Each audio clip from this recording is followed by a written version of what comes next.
Listo. Muy buenas tardes a todos. Es un placer estar con ustedes en esta nueva actividad, la primera de del 2022, con lo que es la actividad académica de FLASOC. En este caso, con el Comité de Tránsito Genital Inferior, que es un comité que ha iniciado en este periodo. Y bueno, creo que durante este año vamos a tener actividades no solamente que son vinculadas a webinares, sino algunas jornadas académicas que también van a estar, obviamente, de alguna forma organizadas por comités de los que integran FLASOC. Así que es un gusto estar nuevamente con ustedes y ya le voy a dar la palabra a la doctora Angie Mora, que es la coordinadora de este comité de GEI. Adelante, Angie. Buenas tardes, noches para los que nos acompañan el día de hoy a este webinar. Muy agradecida por su interés en el tema que es tan actual en este momento, la prueba de virus de papiloma humano como eventual tamizaje primario o tamizaje oportuno, sí o no y por qué. Nos interesa muchísimo el tema en el que del que nos estamos encargando en este momento, máxime que estamos en el marco del Día Internacional de la Mujer, el cual celebramos el próximo 8 de marzo. Y FLASOC se encuentra comprometido, por supuesto, con las mujeres, su salud sexual, reproductiva y en general de su salud ginecológica. Entonces, es parte de lo que nos atañe en este momento para este webinar.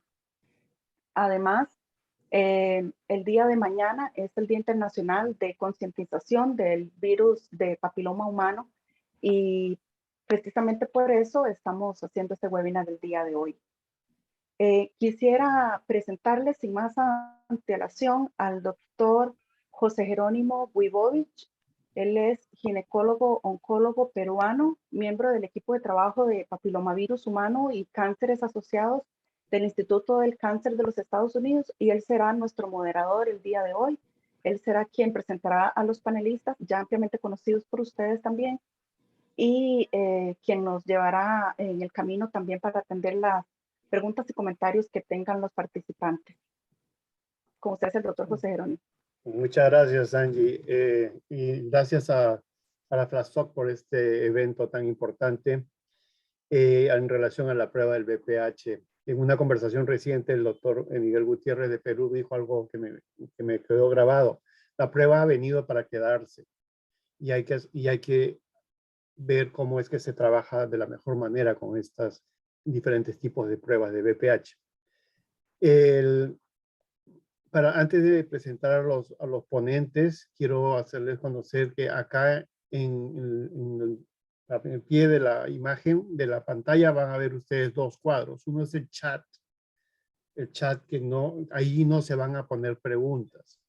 Ahí al costado del chat van a ver otro, que hay como dos globitos, que dice, no sé cómo lo ven ustedes allí, pero que dice preguntas y respuestas o algo así. En ese de allí van a poder ustedes poner las preguntas a los ponentes. Cada uno de los ponentes va a tener aproximadamente 25 minutos para sus ponencias. Y luego de eso vamos a abrir ya lo que son las preguntas y el conversatorio en relación a los temas, ¿no? Entonces, todas las preguntas tienen que venir por ese buzón que pueden ver ustedes ahí. No es el chat, es el otro que tienen allí junto. Bueno, ya yendo al webinar propiamente dicho, tenemos dos ponentes de lujo. En realidad, voy a presentar primero al doctor Carlos Pérez de Colombia.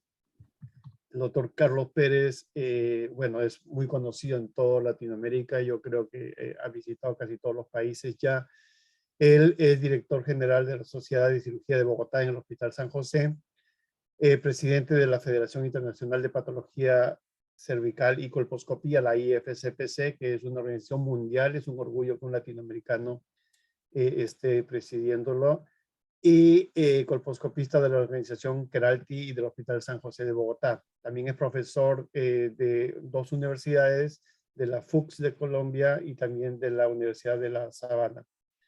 Y es expresidente de la Asociación Colombiana y Federación Latinoamericana de Colposcopía y Patología del Tracto Genital Inferior.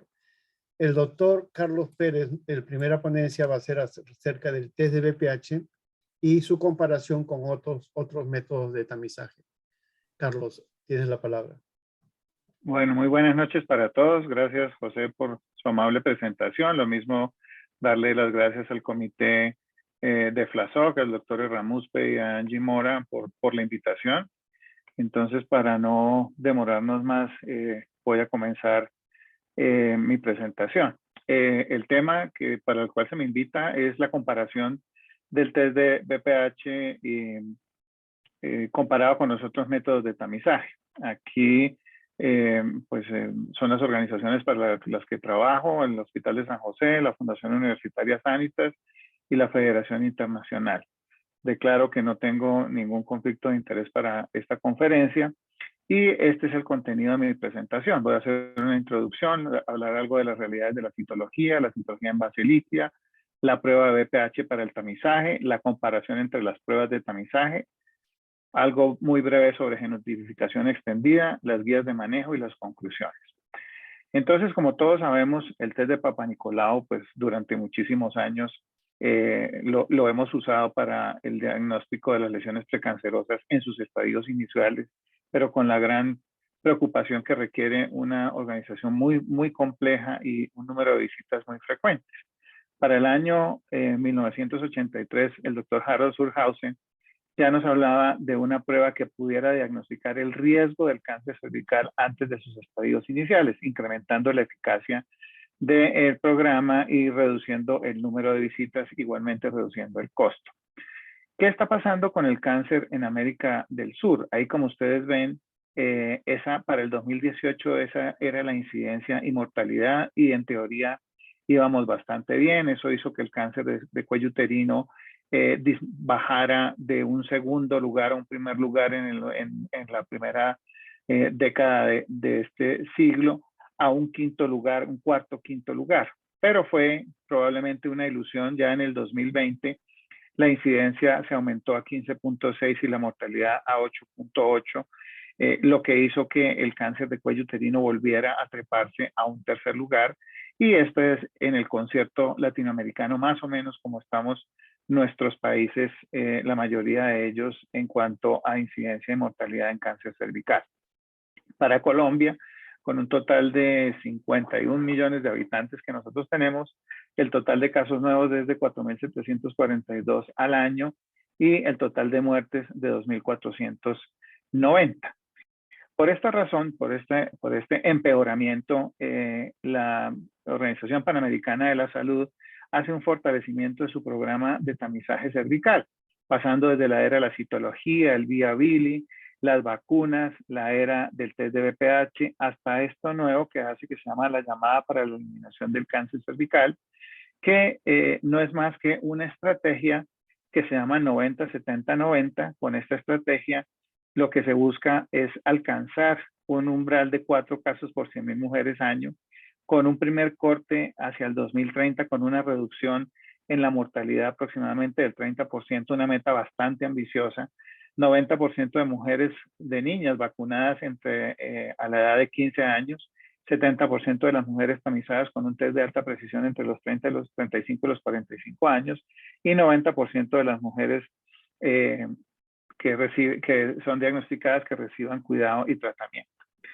Pero entonces viene el gran problema de la tamización del cáncer de cuello uterino, desde la infección hasta realmente el cáncer cervical.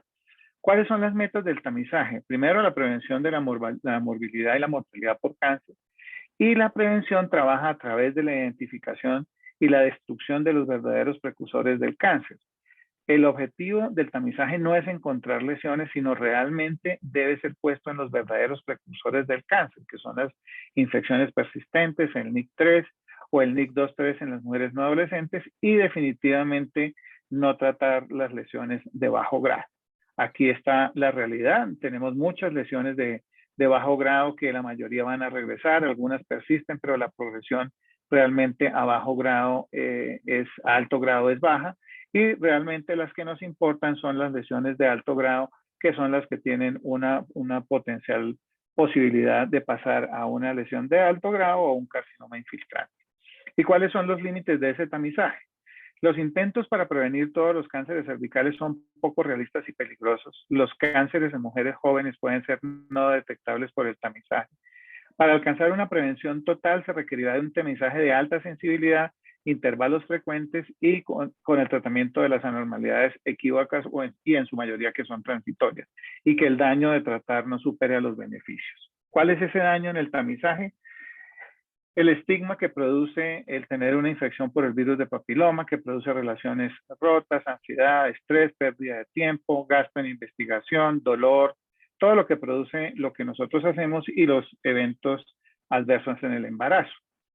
¿Y qué ha pasado? ¿Cuál ha sido la gran realidad desde hace muchos años? El conocimiento que la sensibilidad de la citología para el NIC2 es bastante baja, 80% en el mejor escenario, y que la sensibilidad de la prueba de VPH para el NIC2 es superior al 90%. Obviamente nosotros preferiremos un método de mayor sensibilidad y balancearlos contra los riesgos sobre tratamiento. Adicionalmente, saber que las mujeres menores de 30 años van a tener mucha infección por VPH, pero poco riesgo de carcinoma infiltrante. ¿Cuáles son las realidades de la citología? ¿Qué tan buena es la citología? Ya todos lo sabemos, la sensibilidad de la citología es bastante mala para el diagnóstico de las lesiones NIC2-3. Tiene poca sensibilidad para la detección del NIC2. En ASCUS no es muy específica. Hay mucha variabilidad entre los distintos laboratorios. Hay detección deficiente del adenocarcinoma y requiere unas visitas mucho más frecuentes. Aquí, en este metaanálisis que hace la Fuerza de Tarea Preventiva de Estados Unidos en el año 2011, ven ustedes las sensibilidades que se obtienen, que van desde entre el 40 y el 70%, inclusive con citología en base líquida, que lo que se busca con eso es mejorar la sensibilidad. Y definitivamente el incremento en el diagnóstico cuando se compara contra la prueba de VPH es supremamente claro. Algo muy corto sobre citología en base líquida. La citología en base líquida lo que llegó o trató fue de llenar un vacío en el diagnóstico de las lesiones precancerosas. Lo que se busca es que una prueba negativa, una citología negativa, tenga un periodo de cáncer de intervalo bastante largo, que después de 6 años, después de la primera toma, no aparezcan estos cánceres de intervalo. Entonces aparecen muchos tipos de citología en base líquida. Y cuando ustedes la comparan con la citología convencional, ven que algunas tienen un menor número de cánceres de intervalo, que es lo ideal. Y estadísticamente, cuando ustedes comparan dos tipos de citología como SurePath y ThinPrep, lo que ven ustedes es que hay unas que tienen un menor riesgo de tener esos cánceres de intervalo. Definitivamente, cuando se comparan unas con otras, lo que se busca es tener menos falsos negativos que otra citología o que la citología convencional. Y en cuanto a la aparición de cánceres de intervalo, lo que se busca es que se prevengan cánceres de intervalo y no que algunos tipos de citología puedan producir o puedan enmascarar el desarrollo de esos cánceres de intervalo. Vamos a hablar de la prueba de tamizaje propiamente dicha. ¿Cuál es la premisa para el uso clínico de la prueba de VPH? Primero que la mayoría de las infecciones son transitorias, especialmente en mujeres jóvenes. Los cambios precancerosos resultan generalmente de infecciones por VPH persistente y que la ausencia del VPH es altamente predictivo de ausencia de enfermedad. Eso es lo más importante. Igualmente que no deseamos detectar todas las mujeres positivas, sino realmente las que tienen riesgo de tener un NIC2 o más. Y lo importante es que en cuanto al tamizaje, realmente cuando se compara con la citología o cuando se hace cotest, lo que le da a usted una mayor sensibilidad es la inclusión de la prueba de VPH, y la citología contribuye muy poco con el tamizaje inicial. Esto se demostró claramente en esta presentación que hace el doctor Katke en la cohorte de Kaiser, donde se valoraron más de 300.000 mujeres. El riesgo de una lesión después de una citología negativa a los 5 años era de 0.36. Si se hacía co-testing, el riesgo es de 0.16 y si se hacía solo BPH es 0.17. Entonces realmente se demostró que el beneficio en la sensibilidad lo da es la prueba de BPH y no la citología. Pero aparecen otros temas, como la importancia de determinar el genotipo. Aparece después del año 2011, aparece la importancia de la genotipificación y empezamos a ver que los OR obviamente son claramente determinantes de tener afán si encontramos ese tipo de genotipos. Y lo mismo las proyecciones de riesgo de enfermedad, sobre todo si es 16, 18 y 31, para el riesgo de una lesión precancerosa tipo NIC3. En cambio, cuando se tienen los otros virus, el riesgo realmente se acerca entre el 3 y el 4%. Pero no solamente para la lesión precancerosa, sino 16 y 18 también son importantes si se encuentran en las lesiones invasivas.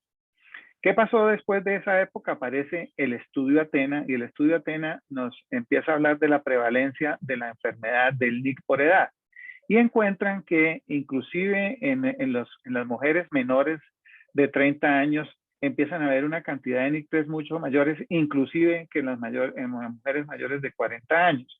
Y adicionalmente que el diagnóstico de esas lesiones en mujeres jóvenes está por la prueba de BPH y no por la citología. Entonces, desde el año 2014, el estudio Athena nos dice que vale la pena hacer un tamizaje después de los 25 años de edad, porque igual vamos a encontrar un número mayor de lesiones precancerosas desde ese momento. ¿Cuáles pruebas hay? Hay muchas pruebas, la mayoría y las validadas son las PCRs en tiempo real, hay muchos tipos de equipos, casas comerciales, la mayoría de estas detecta 14 genotipos, 12 en un canal, en el otro 16, en el otro 18 y en el último la beta-globina para determinar que estamos en tejido humano y eso es lo más importante de estas pruebas que genotipifican. Aparecen posteriormente otras pruebas que son las de genotipificación extendida también en estos equipos que en un momento les voy a hablar de esto. Comparando ya las pruebas de tamizaje encontramos varias cosas que ya conocemos desde hace muchísimos años. Primero que la sensibilidad de la citología, como lo ven ustedes acá, del 52% versus el 90%, pues no tiene nada que decirse. En este estudio de 4.000 mujeres, pues encontró una sensibilidad para la prueba del BPH del 90% y con algo muy importante, con un valor predictivo negativo del 99, más del 99%, que igualmente es importante.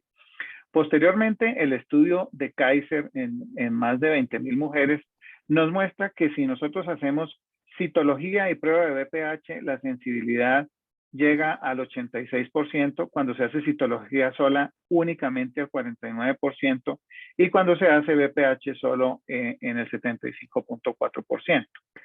Lo último que aparece es esta revisión de Cochrane, donde hacen una comparación entre la citología contra los test de BPH en el tamizaje en la población general.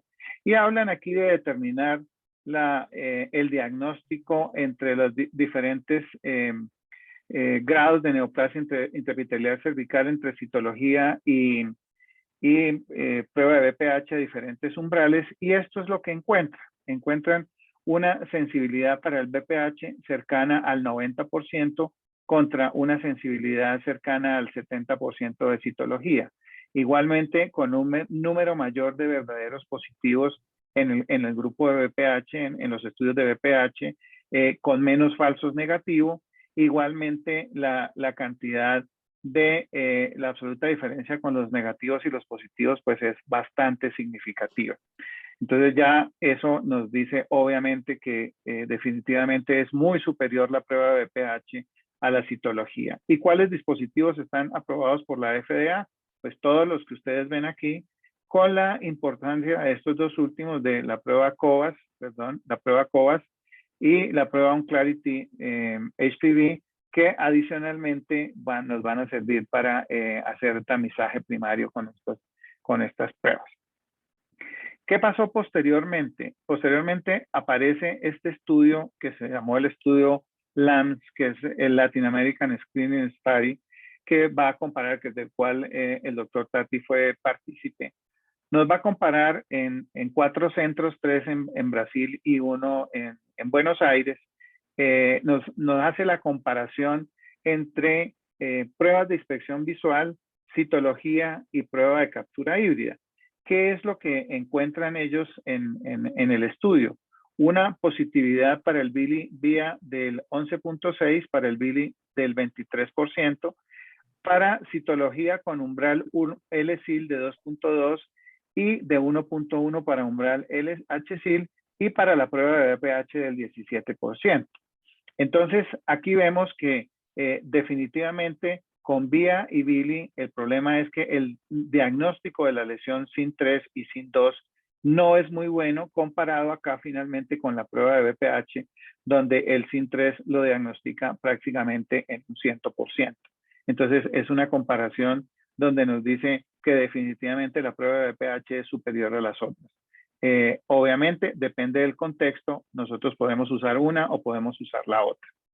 Y lo otro es el número de muertes dependiendo de qué método se usa. Si nosotros usamos citología cada 3 años, encontraríamos una reducción o un riesgo de 0.76 muertes por 1000 mujeres, cuando se hace el VPH solo de 0.29 y cuando se hace COTEST de 0.30, que eso igualmente es importante. Pero también el tamizaje basado en VPH tiene inconvenientes. ¿Cuáles son? Que existe una doble probabilidad de que las pacientes tamizadas necesiten colposcopia, sobre todo en estas pacientes después de los 25 años, donde hay tanto virus 16 y tanto virus 18. Tiene una especificidad más baja, que eso ya lo sabemos. Potencial de sesgar el reporte de la citología refleja subsecuente si se hace. Y todavía no se ha probado a largo plazo la equivalencia del resultado de costo-efectividad comparado con las guías de consenso. Un tema que está en boga hoy en día es el tema de la genotipificación extendida. Ya hemos pasado por solo la prueba, después la prueba con virus 16 y 18, y después en el año 2018 aparece este tema de la genotipificación extendida. Aparece este estudio de estratificación del riesgo en un ensayo de VPH en mujeres con citologías normales ASCUS y L-Sil. Este estudio se hizo aproximadamente con 34,000 mujeres. ¿Y qué es lo que encuentran? En citologías normales, en mujeres mayores de 25 años de edad, el virus más frecuente es el virus 16. Y curiosamente el segundo no es el 18, es el 31. Y el tercero es el 18. Y eso hace pensar que existen unas bandas de mayor riesgo, que en este caso serían el 16 y el 31, otras con un riesgo moderado y otras con un riesgo mucho más bajo. En citologías ASCUS y L-Sil encuentran curiosamente el 16 también con mayor frecuencia en mujeres mayores de 25 años. En segundo lugar igualmente el 31, no el 18. Y en tercer lugar el 18. Entonces se encuentran también 16, 31 y 18 en ese orden. Entonces eso hace pensar que genotipificar el VPH muestra distintas bandas de riesgo para la enfermedad cervical de alto grado. Entonces la estratifican en 3 bandas, con una banda de mayor riesgo, 16, 31 y 18, y con las otras 2 como ustedes la ven ahí. Un año después de este estudio, hacen una comparación entre lo que sería lo que se hacía en el año 2015, que era hacer tamizaje primario en las mayores de 25 años y enviar a una colposcopia a las pacientes que tienen 16 y 18. Este algoritmo es bastante efectivo y bastante bueno. Con este algoritmo nosotros diagnosticamos un muy buen número de NIC3 con un bajo número de colposcopias, y eso es importante. Pero ¿qué pasa si nosotros a ese algoritmo le adicionamos el 31 para enviar a una colposcopia inmediata? Inmediatamente de 250 colposcopias se pasa a 276.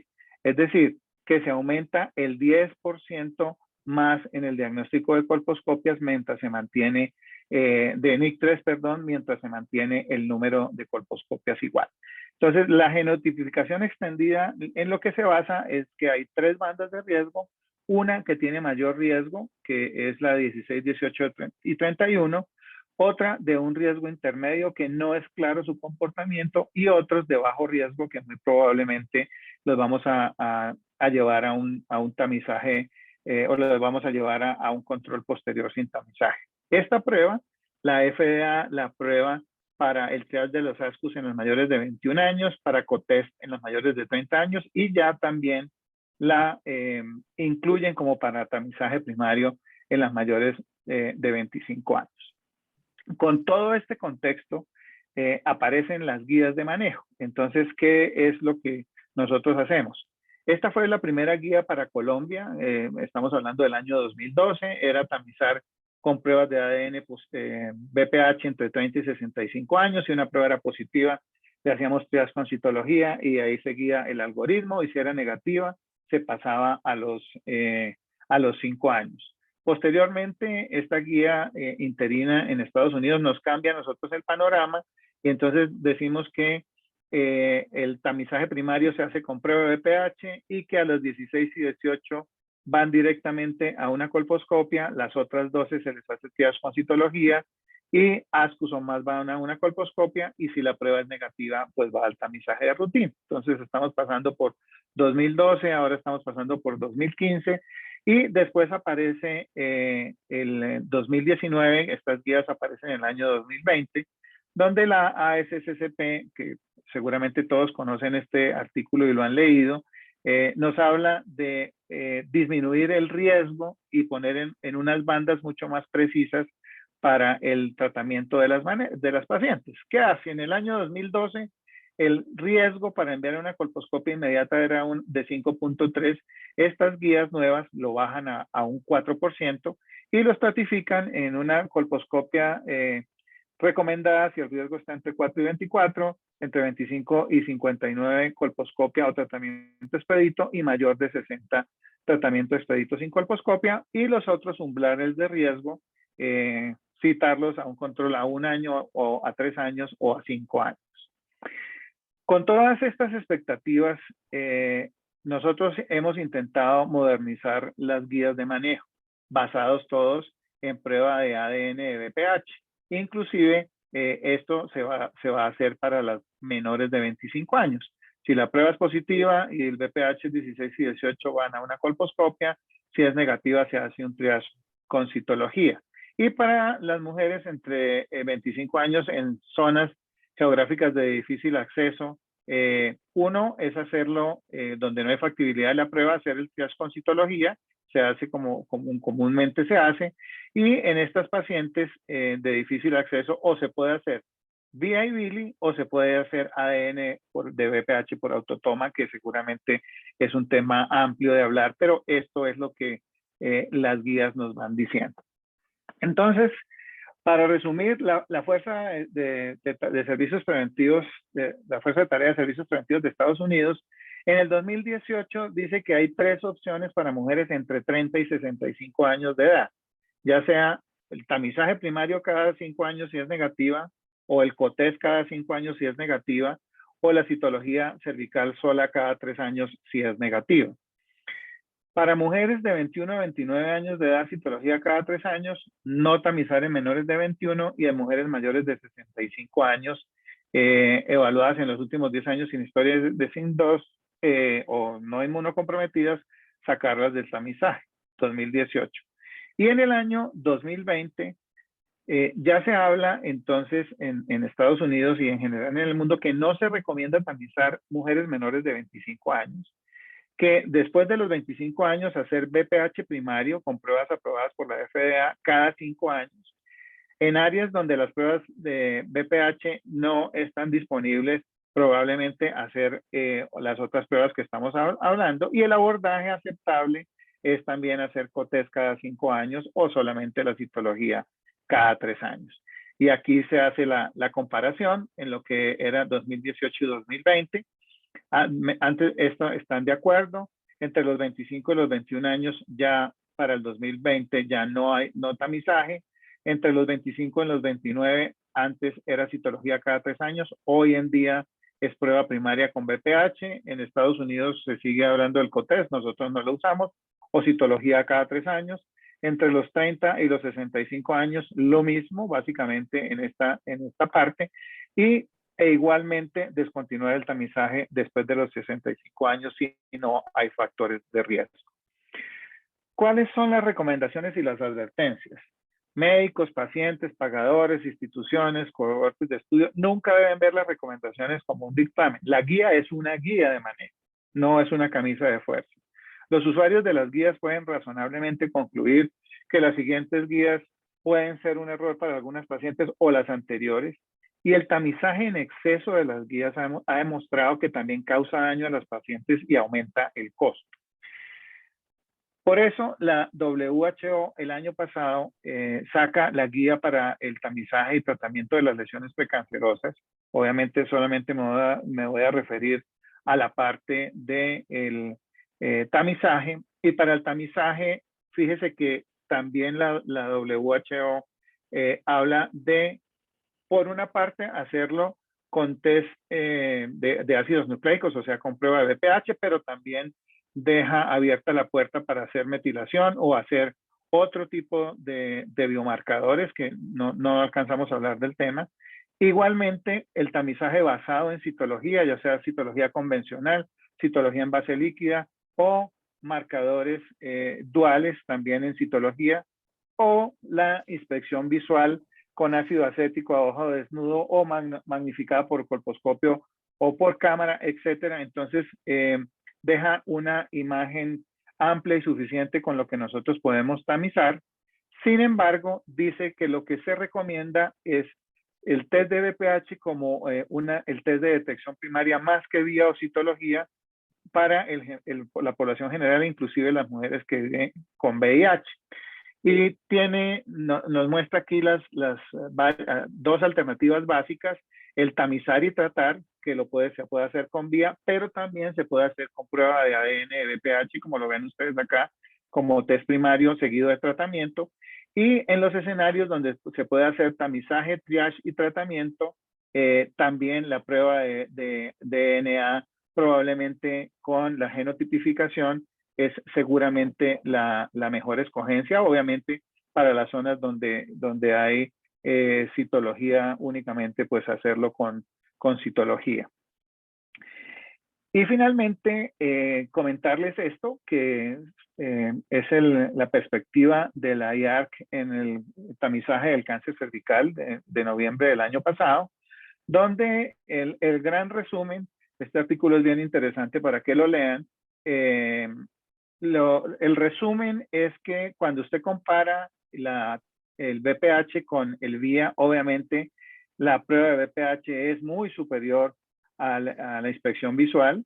Cuando usted compara la citología contra el test de BPH, es superior el test de BPH. Y cuando usted compara la prueba de DNA versus el co-testing, es igualmente efectivo hacer el uno o el otro. Obviamente, hacer la prueba pues simplifica el tamizaje y reduce los costos. Como conclusiones, entonces, el tamizaje del cáncer cervical es uno de los retos más importantes para nuestra región y el mundo. Las pruebas moleculares claramente son las indicadas para el tamizaje primario, sin embargo, no todos los países tienen acceso a ellas de manera universal. Por esta razón es de suma importancia conocer las alternativas de tamizaje para los diferentes escenarios dentro de cada país. La OMS y la OPS lanzan sus guías de manejo con una visión amplia y suficiente para los diferentes escenarios de acuerdo a la realidad de nuestros países. Los protocolos actuales basados en prueba de BPH se iniciarán a partir de los 25 años. El reto será sin duda evitar el sobrediagnóstico y el sobretratamiento, muy seguramente de la mano de la genotipificación extendida, el triaje en algunos casos con novedosas pruebas moleculares como la tinción dual y otras. Y las estrategias de estratificación del riesgo que filtran los genotipos de bajo riesgo diferencialmente van a disminuir el número de colposcopias y van a aumentar al menos en un 10% el diagnóstico de las lesiones de alto grado. El mayor beneficio en la reducción de la incidencia y mortalidad del cáncer cervical se logrará aumentando las tasas de detección entre las personas que no se han examinado o que no se han examinado con regularidad. Este es nuestro curso de la Federación Internacional. Para el que quiera consultarlo puede visitar nuestra página, y muchísimas gracias por su atención.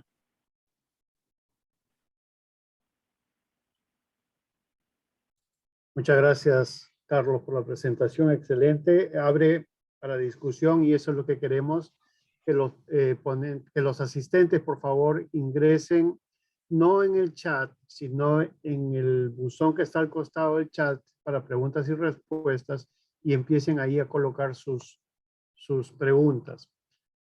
Porque vamos a tener luego la segunda ponencia y luego recién se va a abrir para la discusión y las preguntas y respuestas.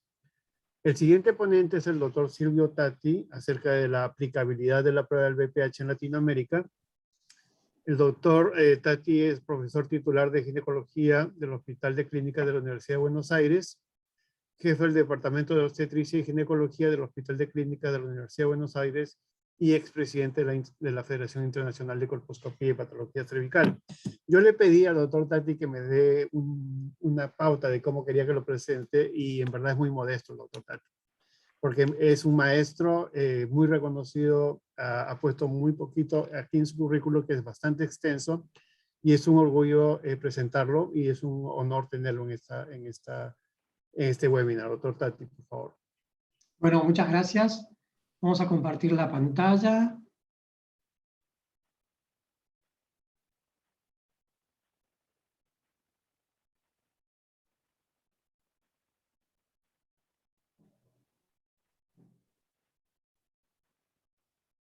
¿Están viendo bien?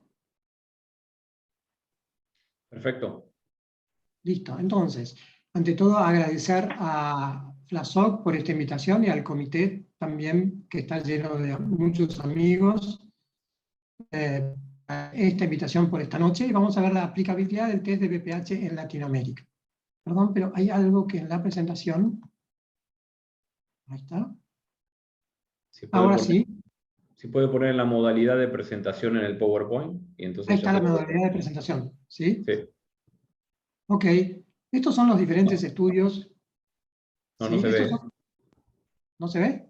No está en presentación, se ve, pero no se ve en presentación. Tienes que darle clic en el icono de presentación que está ahí casi al lado en la base. No la tengo aquí. Ahora vamos a ir para atrás. ¿Ahora? No, no se mueve. New share.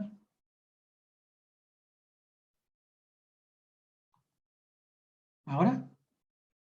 Ahora sí. Ahora sí, perfecto. Aplicabilidad del test en Latinoamérica, ¿y ahora se mueve? ¿Ahora? Sí, listo. Ahora sí, excelente, Ahora sí. gracias. Muy bien, perdón, pero la tecnología siempre a veces te va matando.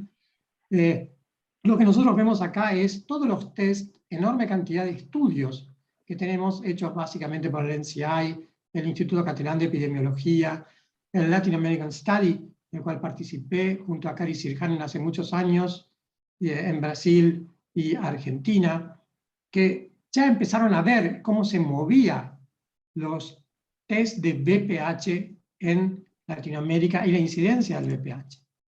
Sin duda lo que nosotros tenemos para 2020 por el área es para América los cambios en la incidencia de cáncer cervical, y son tremendos. ¿Qué significa? Si nosotros vemos el 2002, siempre pensamos que el 2020 va a ser mejor, y en realidad la incidencia pasó de 86.000 a 122.000 casos, con 41% de aumento. Por lo tanto, esto es muy claro, no es que vamos mejor, vamos peor. Para América Central, 74% de aumento, ¿sí? Ustedes ven que todas las áreas, menos para Norteamérica, 23%, el cáncer va para peor, no va para mejor, a pesar de que, sin duda, los test se han ido desarrollando. Es muy claro que captura híbrida tipo 2, y quiero aclarar que esta presentación no tiene ningún conflicto de interés. Está disponible prácticamente del año 98, y es un test de VPH, y definitivamente el cáncer ha seguido avanzando en Latinoamérica. Si ustedes ven, como bien ya lo pasó el doctor Carlos Pérez, tenemos el primer cáncer, es el cáncer de mama, pero tenemos en el 5º lugar al cáncer de cuello de útero, lo cual significa una falla muy grande en el tamizaje. Y como tenemos disponible, y todavía no se ha tratado de este tema, la vacunación desde el 2006 y prevención primaria, es indudable que algo en Latinoamérica está fallando, porque lo que hablamos hoy, nos enfocamos, es en prevención secundaria del cáncer de cuello basada en test de BPH. Pero no podemos dejar de lado, y estaríamos viendo una parte de la película solamente, si no pensamos que también tenemos la vacuna. En algunos países de Latinoamérica, básicamente Ecuador y Perú, que yo sepa, tenemos la vacuna nonavalente, y desde hace muchos años, prácticamente desde el 2011, tenemos la vacuna cuadrivalente. ¿Sí? Entonces, fíjense ustedes, aquí nosotros tenemos imágenes de otras patologías en mujeres, vinculadas y no vinculadas, y fíjense cómo ustedes tienen claramente las estimaciones para el 2020, que no son muy buenas para el cáncer de cuello de útero. Aproximadamente 74.410 casos de cáncer de cuello de útero se diagnostican anualmente en las Américas, y es la 6ª causa de cáncer en las Américas. El tercer cáncer más común en mujeres entre 15 y 44 años. El doctor Pérez decía en los Estados Unidos, empecemos el tamizaje, perdón por esto, empecemos el tamizaje a partir de los 25 años, ¿sí? Para la guía americana. Hay algunos cánceres, y nosotros cada vez estamos viendo cánceres en mujeres más jóvenes que se dan antes de los 25 años, ¿sí? Y esto es muy claro, ¿por qué? Porque el inicio de las relaciones sexuales es muy temprano, y la carcinogénesis, sobre todo cuando está vinculada a 16 y 18, como lo vamos a ver, va muy rápido, sobre todo en la población desprotegida. Y la población desprotegida es la que no tiene acceso, y la protección desprotegida es la población que come mal, no come proteínas y tiene una baja producción de anticuerpos. Y la población desprotegida es la que tiene un microbioma vaginal absolutamente alterado. Y esto también hay que tenerlo en cuenta.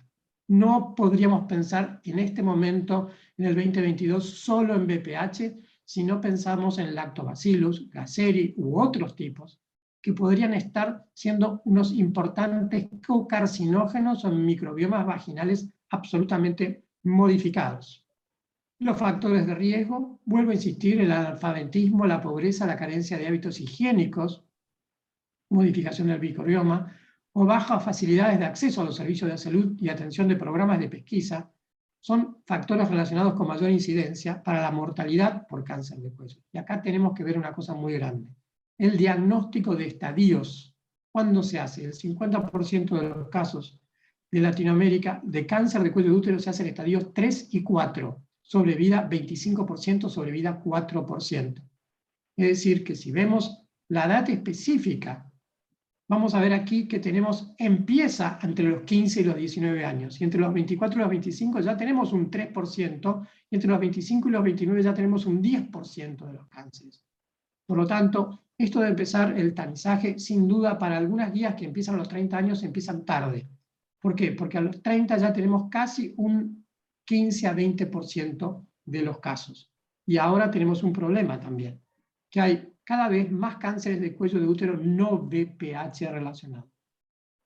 Estamos en alrededor de un 5% de cánceres de cuello de útero no BPH relacionados. Por lo tanto, el examen ginecológico es sumamente importante. Si ustedes ven la prevalencia por BPH por continente y vemos lo que sucede, esto sucede habitualmente. Hay un alto pico a los 25 por 25, para que todos recuerden, mnemotécnicamente, 25% de las mujeres a los 25 años tienen algún tipo de BPH, luego el BPH se va haciendo su inmunoreacción y va cayendo a los 35 o 40 años, y después, naturalmente, como a todos nos sucede, se produce el inmunoenvejecimiento o la inmunosenescencia. Tenemos menos respuesta inmune, por eso hay más cáncer, y esta latencia del BPH se sobreexpresa de nuevo. 45, 54 años. Mi amigo Xavier Bosch también dice que también hay cambios de parejas. Definitivamente podría ser una segunda causa, y hay un bias o un desvío estadístico en esto de que a partir de los 45, 54 años hay un repique, podríamos decir, del VPH en las mujeres en Latinoamérica y en Europa, como lo están viendo en esta gráfica.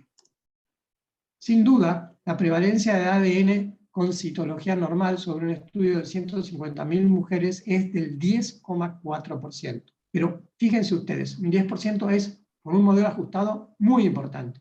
Pero en África es del 22%, en América del Norte del 11%, en Centroamérica del 20%, en Europa del 8,1% y en Asia del 7,9%, pero no tenemos las cifras de China.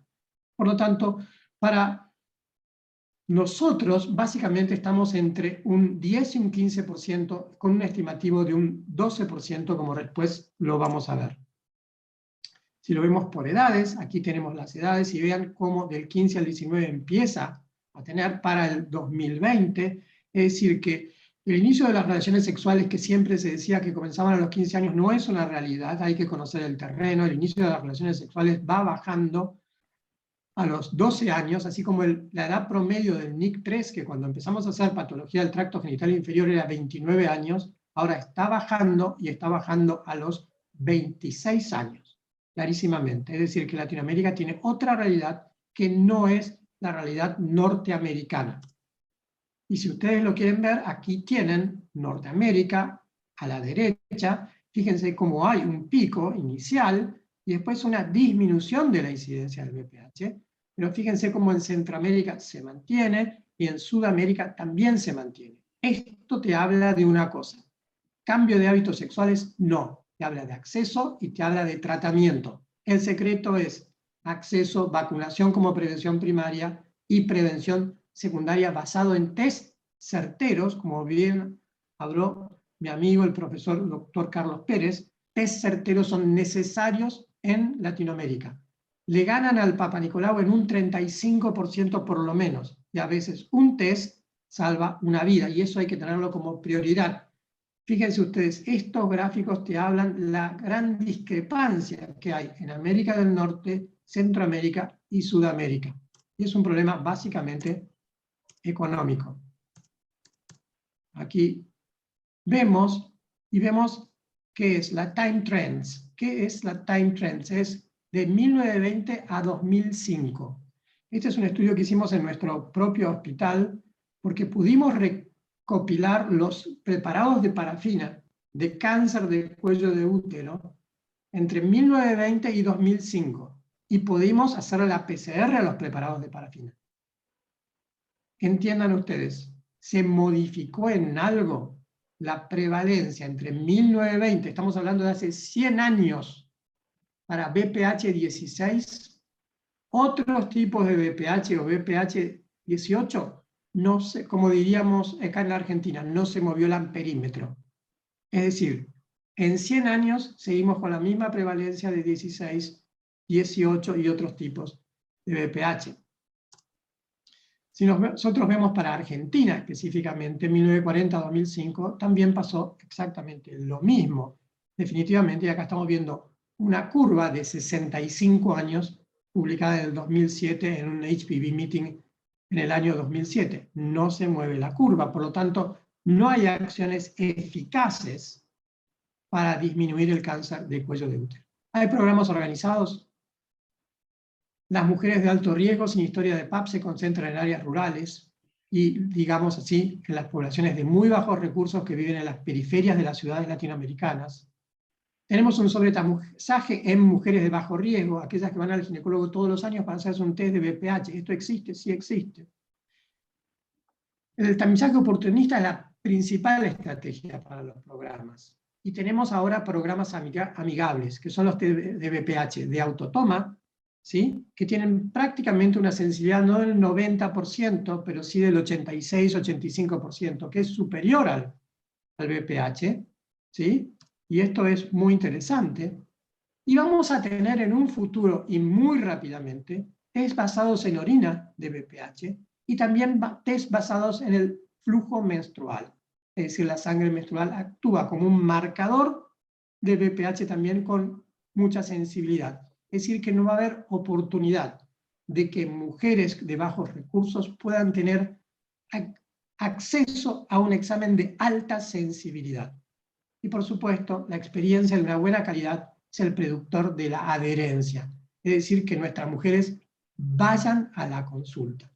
Y tenemos que hacer estrategias innovadoras, como las que les acabo de mencionar. Autotoma, teselonina, test en fluido menstrual. Y tienen que ser costo efectivas, porque esto es un secreto. Tienen que ser costo efectivas y abordables por el budget, el presupuesto de nuestros países. La mayoría de nuestros programas se basan en el Papa Nicolau. Y la mejora no es solo la cobertura, sino la optimización de programas y de las inequidades y desigualdades.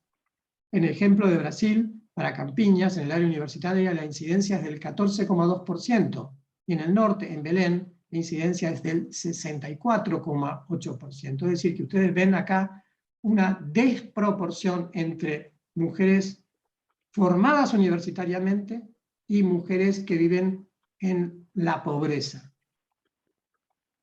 Sin duda los recursos son escasos y escasa la capacitación.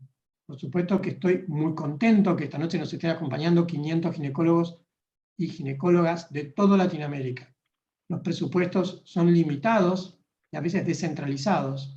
La infraestructura es débil y hay bajos niveles de educación en general, y a menudo la diversidad cultural, el idioma, la religión o los preconceptos son una barrera para el screening del cáncer de cuello de útero. Si ustedes ven, en un área pobre de Argentina, ustedes piensan que una campaña de prevención de cáncer de cuello de útero puede hacerse de esta forma, con Papa Nicolau fijados de esta forma, tirados de esta forma para ser vistos. No sucede nada, absolutamente nada. La lectura es absolutamente inadecuada. Esto no va más, es un viejo paradigma. Y entonces el nuevo paradigma son los test de BPH, y esta es una visión para el 17 de Latinoamérica, y ahora está mucho más desarrollada para el estatus de los test de DNA. Y tenemos que tener, por supuesto, cobertura. La cobertura del 100%, que es un ideal, bajaría el número de cánceres en un 76%. Si fuera del 80%, que es lo ideal, Inglaterra, se previene en el 60%. ¿sí? En los países más pobres una cobertura del 70% es suficiente para reducir el riesgo de cáncer, casi un 60%. Ustedes ven acá la incidencia para citologías normales, para bajos grados, altos grados y para cáncer, y claramente ven abajo para cáncer una gran cantidad de 16 y 18, pero también ven casi para 16 un 50% para CIN3 y un 11% para 18, pero también ven para 16 un 3,3% de las citologías, y esto está actualizado en el 2021, y un 1,3 para 51, 31, 52, 18 para citologías normales. Es decir, que podemos ver citologías normales, pero con mujeres con muchísimo riesgo. Y vemos acá citologías normales y citologías de alto grado. 16, 3,3, lo mismo. Alto grado, 16, 49%. 18, 1,2 en citologías normales, 7,1 en CIL de alto grado. 31, 33, 35, 39, 45, 51, 52, 56, 58. Esta es una tabla magnífica para que ustedes vean cuál es la etiología del CIN3 y cuál es la etiología del cáncer en Latinoamérica. Para 16 y 18 finalmente se termina acercando para el cáncer a un 70%, y esto es estratificar el riesgo. Toda mujer que tenga 16 y 18 está en riesgo. Pero si non tabulatis fabulatis, ¿qué significa? Esto es nuestro último estudio, fue terminado el 20 de marzo del 2020, cuando se declaró la pandemia en la Argentina, con test de BPH versus citología. Papa Nicolau Ascus y Papa Nicolau High-SIL y carcinoma. Fíjense abajo, la sensibilidad fue del 42,86% en nuestro propio hospital universitario, del cual estamos muy orgullosos de pertenecer, contra lo que nosotros podríamos decir 89% para el test de BPH que estratifica por día. Es decir, que en un hospital universitario latinoamericano con patólogos formados, el test de BPH casi le gana por un 50% en la detección de lesiones. Esta diferencia es abismal, y la población que vemos es la misma población latinoamericana que estuvimos viendo. el test de BPH fue positivo en un 11% de los casos. Recuerdan que les dije que la población estaba infectada de mujeres mayores de 30 años entre un 10 y un 15% en Latinoamérica, ¿sí? Y esto nos da un 11%. Lo que es abismal es cómo el test de BPH le gana al Papa Nicolau. Y para ir terminando y cumpliendo con el horario, les quiero mostrar unas últimas novedades que son el estudio Estampa, que está en prensa, ¿sí? El estudio Estampa comprende a 10 centros en toda Latinoamérica, y fíjense ustedes, 42.265 pacientes reclutadas, 5.911 HPV positivas con el test positivo, esto te da un 12%, estamos en línea con el estudio Estampa, por supuesto, del cual participamos, y estos HPV positivas, fíjense lo que dieron por la colposcopía, 805 sin 2, 245 sin 2 también, 514 sin 3 y 46 cánceres. ¿Podemos hacer un pronóstico usando un test de BPH de cuántos sin 2, sin 3 y cánceres vamos a diagnosticar? 42.265 poblacional. Sí vamos a tener que reevaluar casi 6.000 pacientes, el 12%, y estos son los números de lo que vamos a ver. Clarísimamente vamos a tener que tratar el 1,1 de la población por el SIN3 y vamos a tener que tratar el 0,1 por cáncer. Y esto es lo que puede esperar cualquier programa de prevención secundaria del cáncer de cuello para hacer costos que son muy importantes en Latinoamérica. Pero también tenemos que ver algo muy importante, sensibilidad de los test. Y fíjense cómo la sensibilidad se mueve hacia la negatividad cuando la mujer tiene 39 o 49 años, sensibilidad 95%, contra 50 a 65 años, 78%. Recuerdan que yo le dije que la curva bajaba y después subía. Bueno, los test funcionan muy bien entre 30 y 49 años, ¿sí? Hay una ventana en donde 50 o 65 años funcionan un poco mejor, y esto lo tenemos, un poco peor, perdón, y esto lo tenemos que saber, y es claramente también, estos son los 10 centros, los resultados de los 10 centros. Fíjense que todos los centros, hay 4 centros que jamás podrían haber obtenido el 100%, y hay un centro que obtuvo el 66% de sensibilidad para el SIN3. Sin duda esto es un desvío del estudio y hay que corregirlo. Por lo tanto, la ciencia recién ahora empieza a avanzar al ritmo de las computadoras, y si me preguntan acerca del futuro, les voy a decir que el futuro de hoy es, creo, como decía Einstein, el futuro es hoy, pero si me dicen acerca del futuro, les voy a decir, es impredecible. La ciencia va muy, muy rápido. Se prometen más cambios en los próximos 50 años, médicos que los últimos 5.000. Y la dirección que le imprimamos a estos cambios podrá acercarnos a la solución de los problemas de salud pública como el cáncer cervical. Adherimos a la estrategia de eliminación del cáncer en el 2030, pero sabemos claramente que no vamos a llegar a eliminarlo, que es reducirlo en incidencia de 4 por 100.000. El tamizaje seguido del tratamiento de las lesiones, precancerosas identificadas, es una estrategia costo efectiva de la prevención para dólares del Banco Interamericano de Desarrollo, que abarca toda Latinoamérica. El tratamiento de un SIN3 son $1.000, el tratamiento de un cáncer de cuello son $10.000 y un test de prevención son $10.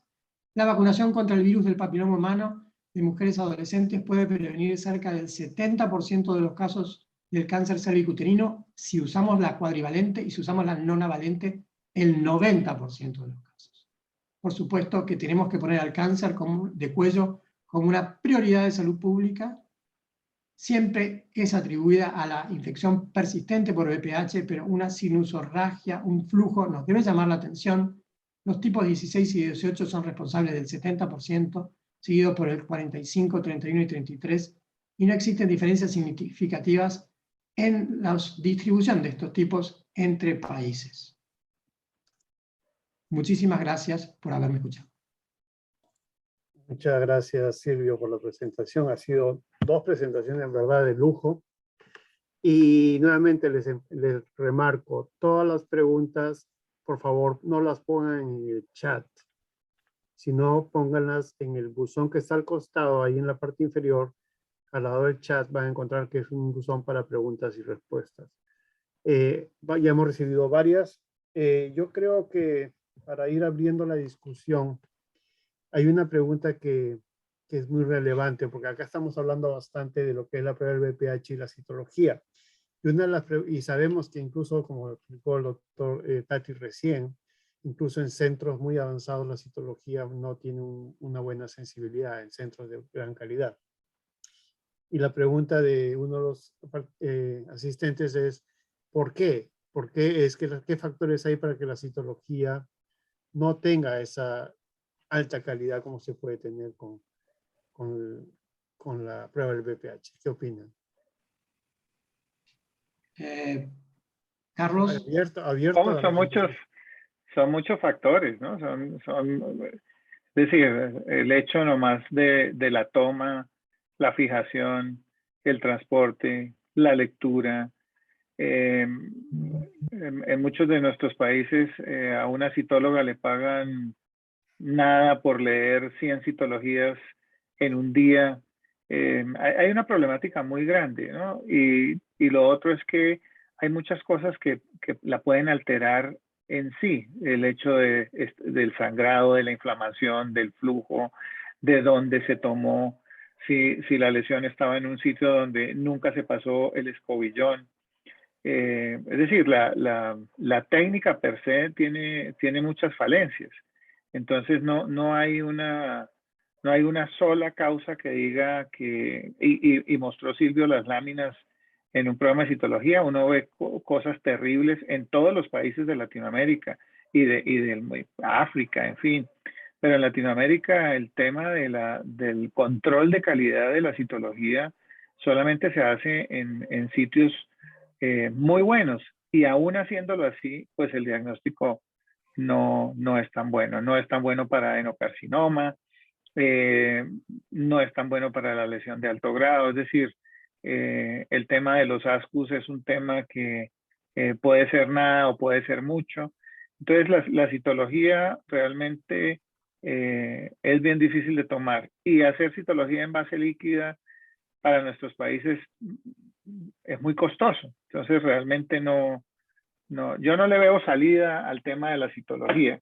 Y eso que igualmente no todos los países tienen prueba de BPH, es la realidad. Y entonces las guías son muy bonitas y dicen que le hagamos prueba de BPH a Dios y María Santísima, y no hay con qué, no hay plata, el sistema no lo permite, el dinero del país no lo permite. Entonces son muchas las razones, ¿no? Comparto lo que dijo Carlos. También quería decir que una citóloga o un citotecnólogo no está con la misma lucidez mental cuando ve el primer Papa Nicolau del día que cuando ve el número 99. Exacto. Pero que la máquina que lee el test de BPH está con la misma lucidez trabajando 24/7. Y esto es una gran diferencia, definitivamente.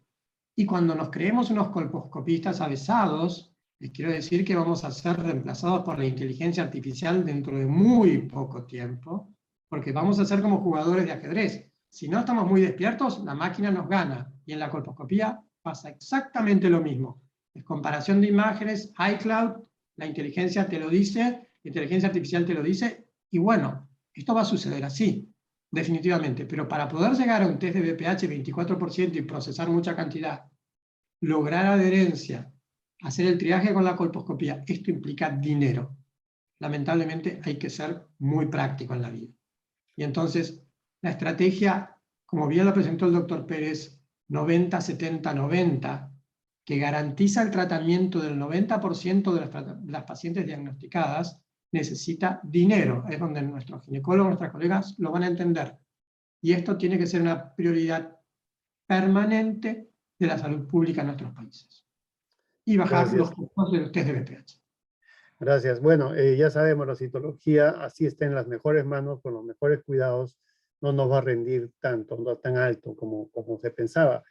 Y es uno de los factores por los que países que tienen recursos y han implementado Papa Nicolau por muchos años, como tenemos el caso de Australia, el caso acá mismo en Estados Unidos y otros países desarrollados, están cambiando completamente su tamizaje a prueba de BPH, a pesar de que tenían unos programas muy buenos de citología, ¿no? otra de las preguntas, la estoy variando un poquito porque creo que es importante, se mencionó de aproximadamente 14 tipos de BPH que son los oncogénicos, ¿correcto? Pero vemos que hay pruebas que nos ofrecen 20 tipos, 30 tipos, 40 tipos, detectan muchos tipos de BPH. Entonces yo creo que sería bueno escuchar de los panelistas cuáles serían las recomendaciones mínimas para elegir una prueba de BPH. Hay muchas pruebas de BPH, pero cuáles serían los factores para decir, no, esta sí, yo confío en esta no la uso. ¿Qué opinan? Yo creo que la Pues, prueba óptima todavía no está en el mercado. Creo que tenemos pruebas de estratificación de riesgo que nos dicen 16 y 18, y esas son las verdaderas pacientes en riesgo. Carlos mostró en el tiempo las pacientes infectadas con citología negativa, pero que tienen 16 y 18, cómo progresan a SIN3 y a cáncer. Estas me parece que son la verdadera prueba. Si vos me decís la verdadera prueba, creo que no va a pasar por la tipificación en un futuro, va a pasar por la metilación. Independiente exacto, de mientras nos llegan tantas cosas, porque nosotros esperamos que el futuro sea muy promisorio en pruebas y José está trabajando en eso, pero realmente uno necesita es una prueba validada, una prueba que tenga validación clínica, una prueba que esté estandarizada, que esté aprobada. Pues es muy pretencioso decir que aprobada por FDA porque los europeos dirán aprobada por la EMEA o algo así. Entonces, pero realmente lo más importante de una prueba es que tenga una validación clínica, que no sea una prueba casera de un laboratorio que seguramente con muy buena voluntad lo trata de hacer, pero no tiene el número suficiente de pruebas para validar un examen. Y lo que dice Silvio, realmente el problema es la persistencia del virus y uno necesita una prueba que le diga qué virus es el que está persistiendo. Hay pruebas que detectan 28 o 30. Ahora se están escudando en el tema de las coexistencias entre virus de alto riesgo y de bajo riesgo para la progresión hacia las lesiones de alto grado. Definitivamente, pues tendrá que haber muchos más estudios para definitivamente saber si hay una combinación de virus o de presencia de virus, que es lo que realmente hace que la lesión progrese. Pero definitivamente una prueba que esté validada clínicamente. Excelente. Hay una pregunta en relación a la autotoma. Sabemos que la prueba del BPH es la única prueba de todas las de tamizaje que se puede hacer con una muestra que la misma mujer se toma. Pero la pregunta es en relación a aceptabilidad de la autotoma, ¿es aceptada o no es aceptada? ¿Y qué tan buena es? ¿Qué opinan? Está el estudio EMA, que lideró la doctora Silvina Rossi, que se hizo en el norte de la Argentina. El norte de la Argentina, la frontera con Bolivia, es un área muy, muy pobre. La aceptabilidad de la toma fue tomada por personal médico 26%, 86% aceptabilidad por autotoma. La diferencia es 60% en cuanto a que las mujeres aceptan tomarse ellas mismas su muestra. Claramente baja un poco la sensibilidad de la detección de las lesiones del 92% al 86%, pero la aceptabilidad es enorme. Esa prueba, esa pregunta se la puede responder el mismo José con todo lo que ha hecho en Centroamérica, porque él tiene más experiencia que todos nosotros. ¿Y por qué no nos cuentas, José? Ahora te hacemos la pregunta nosotros a vos. Sí, exacto. Contesta tú, bueno, José. La autotoma está muy bien aceptada. Siempre hay el temor, ¿no? El temor de que no, quizás en mi país no va a ser aceptado, no, quizás en la población indígena no lo va a hacer. Yo creo que la bibliografía y los estudios muestran que son muy, muy aceptados en casi todas las poblaciones del mundo, no solo en Latinoamérica, sino del mundo.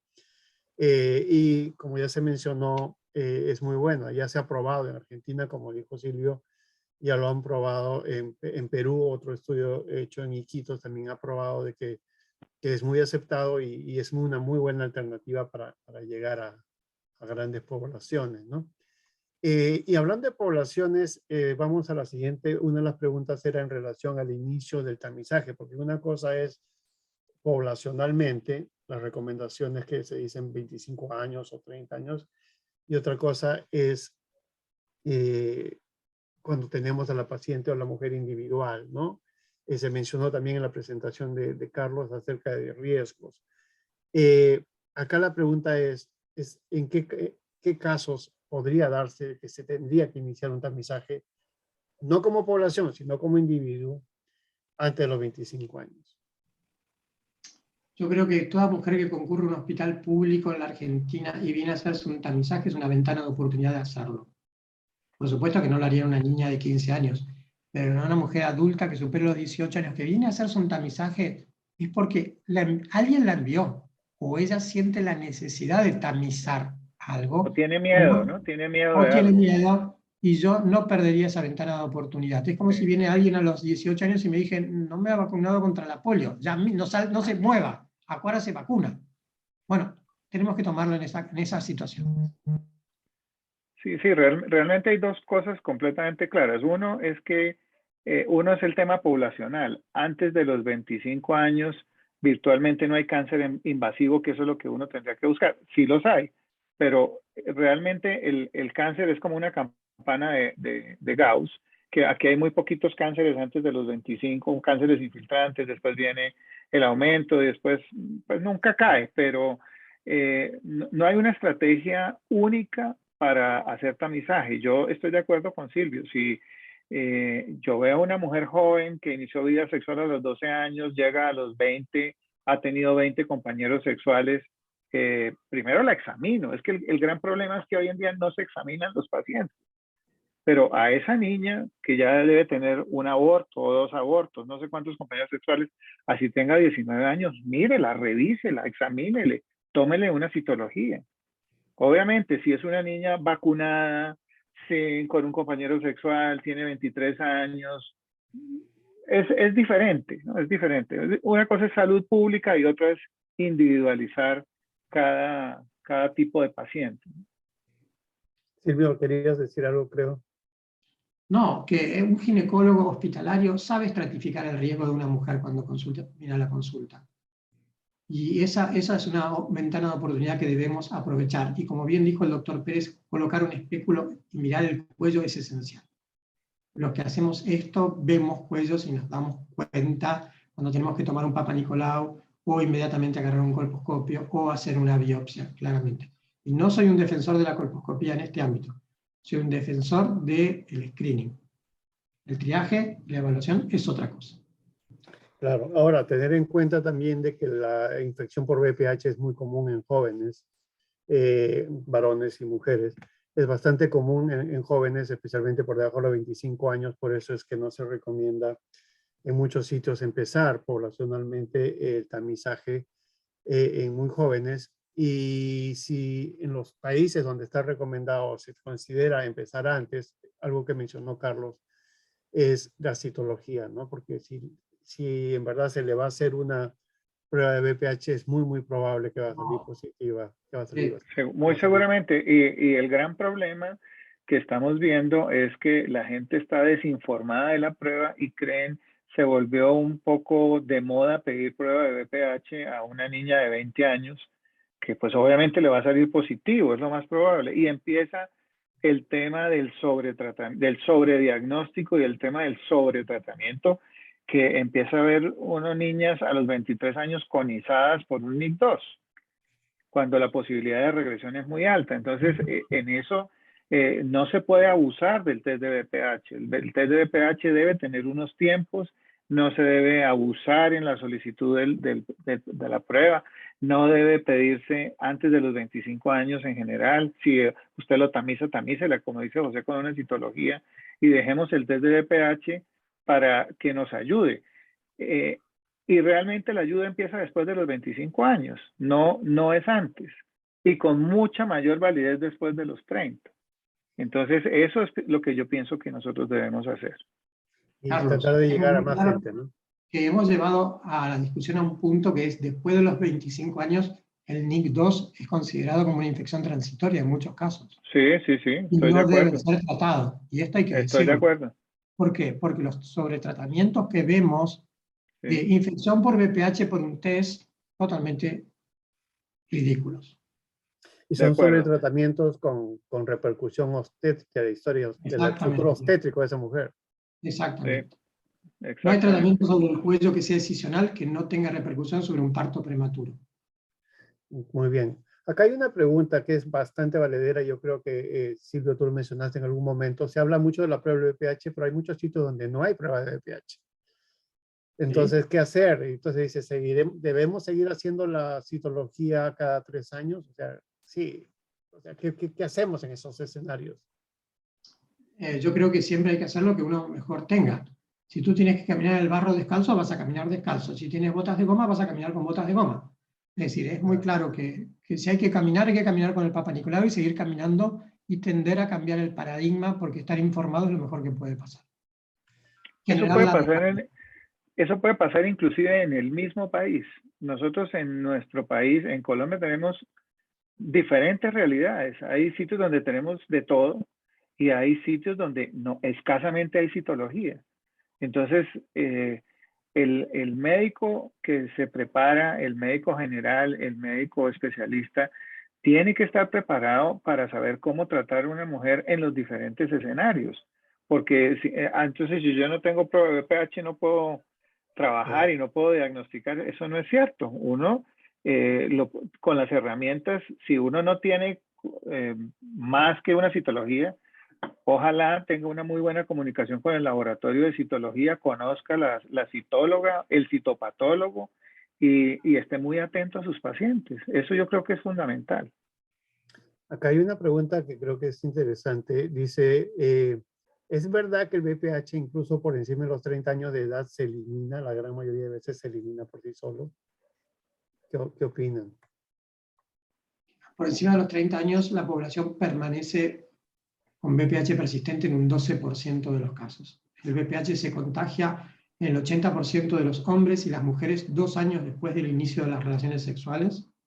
Claramente hay una muy pequeña porcentaje de la población que no ha iniciado relaciones sexuales a los 28 o 29 años.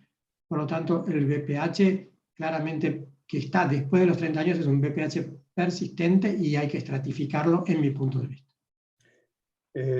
Claro, pero claro, la posibilidad de que una mujer por encima de 30 años tenga una prueba positiva de VPH hoy y luego de un tiempo sea negativo es posible. Y eso nos Sí, es abre a posible. eso nos abre a otro tema que está muy de boga o está muy fuerte ahorita, que es, ¿realmente se elimina el VPH o simplemente permanece y está en un estado subclínico? Ya Silvio empezó a sonreír. Para ver, Silvio. Porque esta es la pregunta del millón de José Jerónimo, que parece que se va durmiendo con la hora, pero no se va aclarando. Yo creo que deberíamos terminar aquí el webinar con esa pregunta. No, pero en realidad vamos a ser muy ciertos. Todas las pruebas, incluyendo PCR y demás, si te dan negativas, tienen un cutoff. Para captura híbrida son 5.000 copias. Menos de 5.000 copias no te da positiva la primera prueba. Y para cualquier otra prueba pasa lo mismo. Hay una latencia de VPH. Clarísimamente la hay. Yo tengo fe, José, y corregime, en los antivirales. Se van a venir antivirales en los próximos 5 años, verdaderos antivirales de VPH, donde podríamos tratar a las mujeres no tan empíricamente como así Hipócrates con frío o con calor, como lo estamos haciendo ahora, ¿sí? Pero la latencia viral existe definitivamente. Y hay hechos como la inmunosenescencia, corticoides o inmunomoduladores por algún tratamiento, O quimioterapias, inmunosupresión por inmunosupresión, otras enfermedades.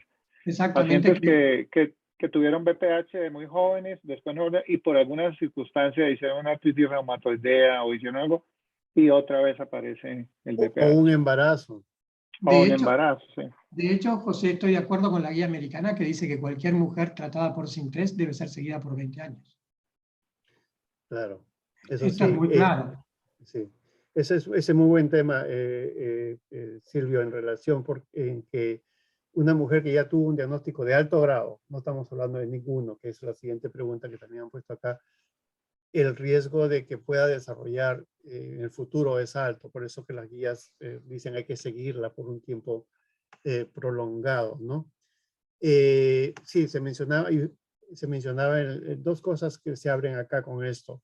La deficiencia inmune, por algún motivo, puede ser nutricional, puede ser medicamentosa, puede ser el mismo embarazo que lo vemos, hace de que un virus que está allí en estado latente, como dijo Silvio, se vuelva a expresar. Y lo vemos muy claramente en el embarazo y con los condilomas, ¿no? Y que luego del embarazo, del parto, se van solos. Se van solos. Entonces se abren dos preguntas, porque una de las preguntas es en relación al, y se relaciona a lo que dijo Silvio de los antivirales. ¿Es posible hacer tratamiento del VPH con medicación tópica en este momento? Medicación, no tratamiento, sino medicación farmacológica tópica. José está muy al día con la literatura. No, yo solo paso las preguntas. No, ok, pero ha salido un último trabajo que dice que la utilización de ácido tricloroacético es eficaz en el tratamiento tópico del VPH. ¿Sí? Nosotros tenemos un trabajo publicado hace muchos años con tricloroacético y la verdad que nos dio una destrucción en profundidad de un milímetro. O sea, hacemos topicación con tricloroacético y después un LIP. Es la etapa muy primigenia del LIP. Lo que sí quiero decir que hay lesiones que son endoglandulares. Ustedes saben que la zona de transformación, la última glándula de Anderson y Hadley son 7,2 milímetros. Un trabajo del año 82. Soy viejísimo ya. Pero el tricloroacético tiene este defecto, que te toca la superficie pero no te toca el fondo de la glándula. Por lo tanto, es un tratamiento tópico de lesiones pequeñas y muy visibles. Con todos los cuidados. Y hay otras cosas. Lo difícil es saber la penetración porque el corte o la necrosis va a depender de los días en el que se haga el procedimiento, porque muy probablemente si uno hace una criocauterización y hace un LIP, pues va a encontrar una necrosis diferente en la primera semana, en la segunda semana o en la tercera semana. Entonces no es tan fácil definir la necrosis de un tratamiento ablativo. Hay otros trabajos que están hablando del dióxido de selenio y el ácido cítrico para la desaparición del VPH por un tema de absorción con el dióxido de selenio. Es decir, son trabajos promisorios también, trabajos con medicamentos tópicos para la desaparición del VPH. No hay muchos trabajos y no hay mucha literatura, pero muy seguramente en los años que vienen vamos a ver otras cosas para manejos tópicos de la infección por el virus del papiloma humano. Perfecto, y eso correlaciona con lo que dijo Silvio, de que él lo ve en el futuro, como que se vienen los antivirales, y eso quiere decir que en el presente no tenemos eso. Y algo a enfatizar es, lo que se ve mucho es que viene un colega con un estudio y dice, mira, este estudio dice tal cosa. Como dicen, una golondrina no hace el verano. Un estudio individual no es 100%, pero no provee validez al 100% de algo. Tiene que ser replicable por otros grupos para que formemos una literatura sólida que digamos, sí, en verdad sí es algo que sirve. Hay una pregunta interesante que dice, buenas noches, quisiera saber qué opinan del tratamiento con láser del NIC1 o del NIC2. Que si es un NIC2 en una mujer mayor de 25 años está perfecto. El láser es un tratamiento muy puntual y muy a medida y es muy bueno, sobre todo también para lesiones multicéntricas. ¿De acuerdo? Ahora, el NIC1, ¿por qué tratarlo? Por una persistencia mayor de 2 años con la láser terapia, no hay otra indicación definitiva. No. Sí. Y hay dos cosas importantes, que la lesión de alto grado se puede tratar con métodos ablativos o con métodos excisionales. Y realmente la diferencia no es significativa en cuanto a enfermedad residual. Pero el NIC1, pues solo se trata de pronto si es una lesión extensa de 4 cuadrantes, se introduce al canal. Es decir, hay que individualizar el caso. Con persistencia. Exacto, pero generalmente el NIC1 uno no lo trata, lo observa, inclusive con la biopsia.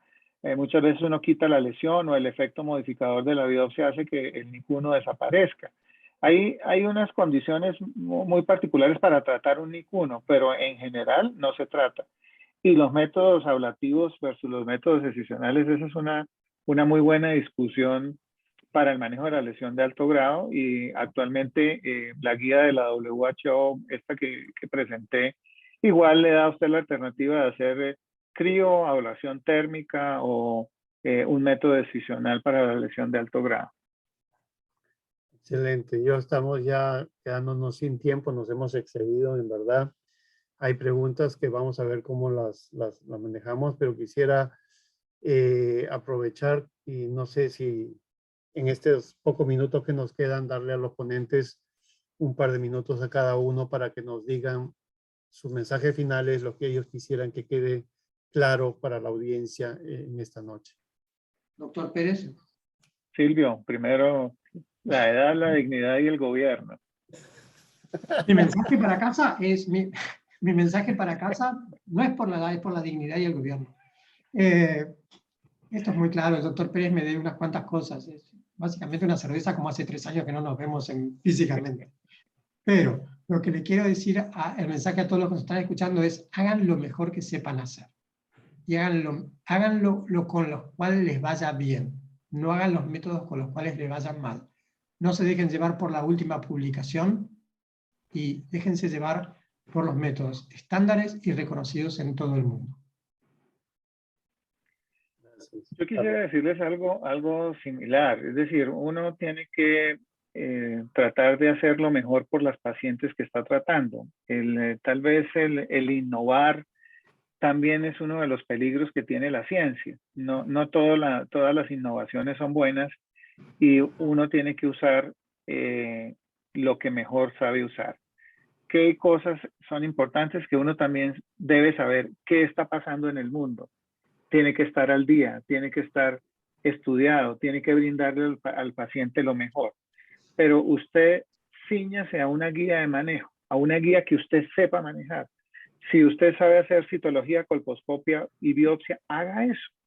Que eso lo hicimos durante los últimos 40 años y nos funcionó.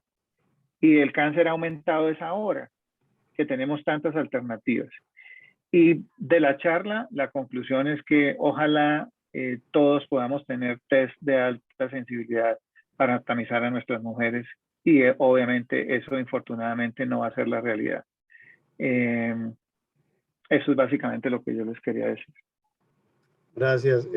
Bueno, para dejar como también mensaje que en Latinoamérica tenemos experiencias muy valiosas en el uso de la prueba del BPH. Tenemos la experiencia de Argentina, tenemos la experiencia de Perú en Iquitos, tenemos la experiencia de Centroamérica. Yo creo que mirar lo que se está haciendo en Latinoamérica nos va a ayudar para ir creciendo, ¿no? Para ir aprendiendo, ir creciendo y innovar poco a poco. Sin cometer iatrogenias, sin lanzarnos y quizás hacer más daño. ¿Va a haber cambio? Va a haber cambio. ¿Se necesita el cambio? Se necesita el cambio hacia pruebas de BPH, pero hay que hacerlo conociendo el tema. Muchas gracias a la FLASOC, a todos los ponentes. Angie, regresamos a ti para las palabras finales de despedida, y nuevamente gracias a todos por su participación y a los asistentes por estar acompañándonos en este tiempo. De verdad que muchísimas gracias por su asistencia, por su interés. Estamos encantados de poder participar entre las actividades educativas de FLASOC, como el Comité de Tracto Genital Inferior, y más en el marco del Día Internacional de la Mujer. Este año el lema de FLASOC es la igualdad de género hoy para un mañana sostenible. Y quizá también tendríamos que hablar de la igualdad de condiciones, de accesibilidad a opciones, a las mejores opciones, y en nuestro caso de lo que se requiere para eliminar, erradicar el cáncer de cervix, que quisiera que lo pudiéramos ver nosotros en esta vida, poderlo ver nosotros los que estamos aquí presentes y los que están acompañándonos.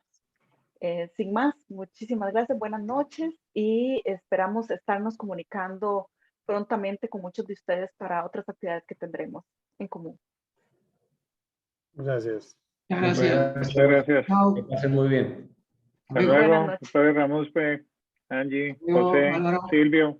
Chao. Igualmente, Chao. gracias a todos. Muchas gracias. Que Bueno, pasen hasta bien. luego.